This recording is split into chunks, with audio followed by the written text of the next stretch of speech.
Assalamualaikum warahmatullahi wabarakatuh. Kepada yang terhormat dosen pengampu mata kuliah Pancasila dan Kewarganegaraan, Ibu Insinyur Siti Kusuma Wati Azari, SHMT.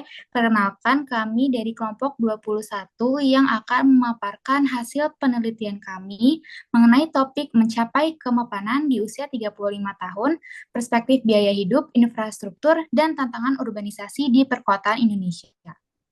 Saya di sini Naina Rafa Sofia dengan NIM 007 akan mempresentasikan hasil penelitian kami dengan teman-teman saya ada Harun Sarasya 003, Putri Amelda 006, Fania Ainun 010, Cecilia Abigail 017, dan Aziza Sarah 069. Baik, di sini yang pertama saya akan menjelaskan dari abstrak.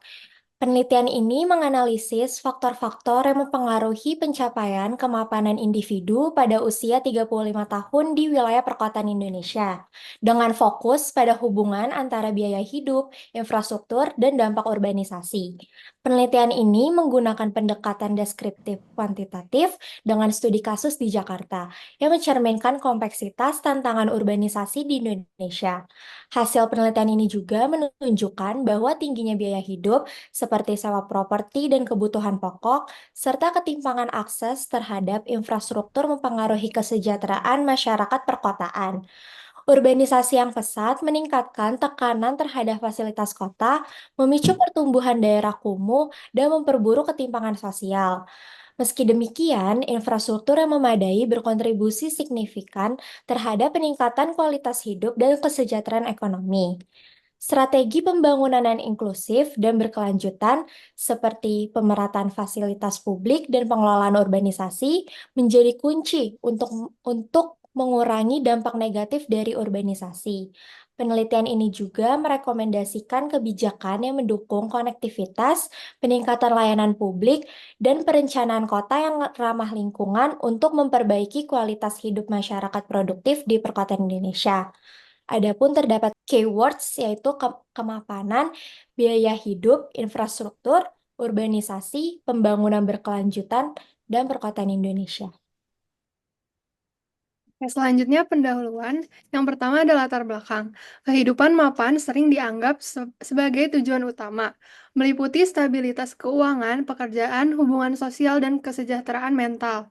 Namun, apakah mapan adalah pencapaian akhir atau proses keberlanjutan? Usia 35 tahun menjadi fase transisi penting, terutama di perkotaan. Banyak individu telah mencapai karir atau pencapaian pribadi, tetapi menunda pernikahan dan memiliki anak hingga merasa stabil secara finansial dan emosional. Tekanan sosial terkait status pernikahan dan keluarga sering muncul pada usia ini. Di kota besar, urbanisasi dan tingginya biaya hidup membuat orang lebih fokus pada karir dan pendidikan sebelum memutuskan menikah atau memiliki anak. Fenomena ini tercermin dalam meningkatnya jumlah individu lajang berusia 35 tahun ke atas yang disebabkan oleh kesiapan finansial dan pemilihan pasangan yang lebih selektif. Selanjutnya ada tujuan. Yang pertama adalah menganalisis perbedaan biaya hidup antar kota di Indonesia dan dampaknya terhadap kemandirian finansial. Kedua, mengkaji peranan infrastruktur dalam mendukung pertumbuhan ekonomi dan kesejahteraan masyarakat perkotaan. Yang ketiga, merumuskan strategi pembangunan kota yang ramah, berkelanjutan, dan mampu mengatasi dampak sosial akibat urbanisasi. Selanjutnya ada tinjauan pustaka. Yang pertama, perkotaan. Menurut UU Penataan Ruang Nomor 26 Tahun 2007, kawasan perkotaan adalah wilayah yang aktivitas budidayanya bukan merupakan pertanian, dengan mata pencaharian penduduk terutama di sektor industri, perdagangan, dan juga jasa. Nah, perkotaan ini berfungsi sebagai pusat distribusi barang dan jasa yang dilengkapi dengan berbagai infrastruktur dan fasilitas.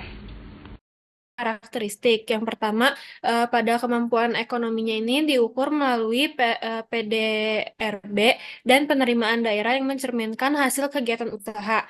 Lalu yang kedua, potensi daerah, yaitu ketersediaan sumber daya yang mendukung kesejahteraan masyarakat yang meliputi lembaga keuangan, pendidikan, kesehatan, transportasi, dan juga yang lainnya. Lalu yang ketiga, sosial budaya, struktur sosial dan pola budayanya yang didukung oleh tempat ibadah, institusi sosial budaya, serta sarana olahraga. Lalu yang keempat ada sosial politik, yaitu partisipasi masyarakat dalam politik dan organisasi kemasyarakatannya. Selain itu, kawasan perkotaan juga ditentukan oleh jumlah penduduk, luas wilayah, keamanan infrastruktur, pemerintahan, serta rentang kendalinya.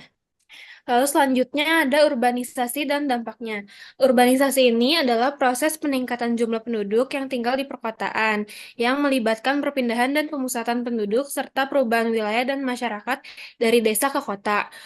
Proses urbanisasi ini dipengaruhi oleh beberapa faktor seperti fisik, sosial, ekonomi, budaya, dan psikologi masyarakat.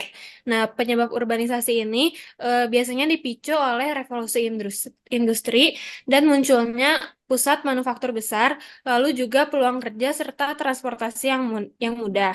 Nah, migrasi dari desa ke kota ini terjadi akibat tekanan populasi, keterbatasan sumber daya, dan minimnya lapangan kerja di pedesaan yang membuat penduduk desa ini berharap kehidupannya lebih baik di kota.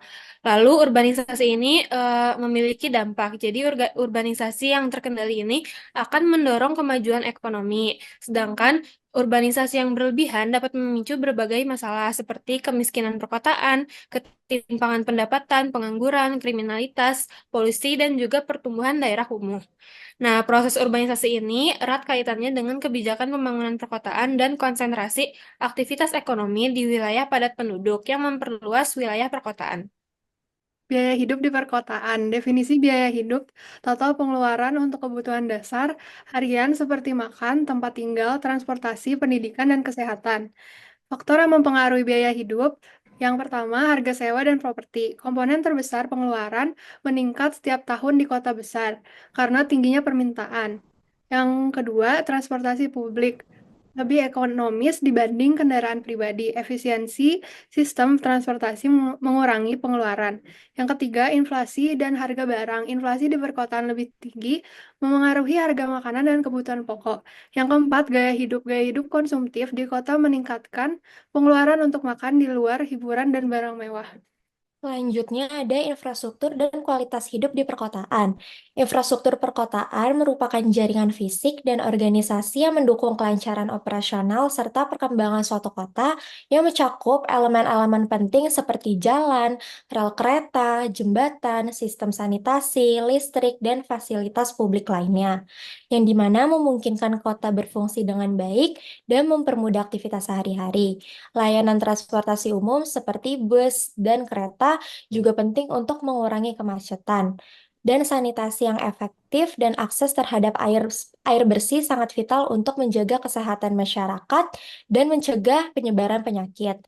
Selanjutnya, infrastruktur yang baik mendukung perkembangan kota secara berkelanjutan dan meningkatkan kualitas hidup masyarakat. Yang pertama, ada infrastruktur meningkatkan efisiensi bisnis, menarik investasi, mengurangi kemiskinan, dan ketidaksetaraan dengan menyediakan akses yang lebih baik ke layanan dasar. Yang kedua, taman kota dan ruang hijau memperkuat kohesi sosial dan kesehatan mental, sementara desain perkotaan yang aman serta pencahayaan yang memadai meningkatkan rasa aman dan kesejahteraan emosional warga kota. Selanjutnya ada metode penelitian. Di sini akan ada 3 poin penting yang akan di-highlight. Yang pertama adalah metode dan lokasi penelitian. Jadi penelitian ini menggunakan pendekatan deskriptif dengan analisis kualitatif berbasis literatur, regulasi, dan studi kasus.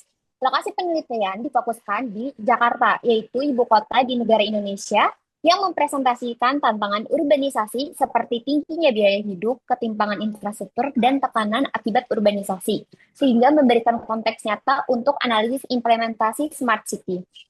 Lalu, poin yang kedua adalah jenis dan sumber data. Di sini kami mendapatkan 2 data, yaitu data sekunder dan data kualitatif. Untuk data sekunder, kita mendapatkan dari dokumen resmi seperti Undang-Undang Nomor 25 Tahun 2004, dan literatur terkait Smart City dari publikasi nasional dan internasional. Dan yang kedua adalah data kualitatif, yaitu informasi deskriptif tentang kondisi infrastruktur, koordinasi, dan sumber daya manusia.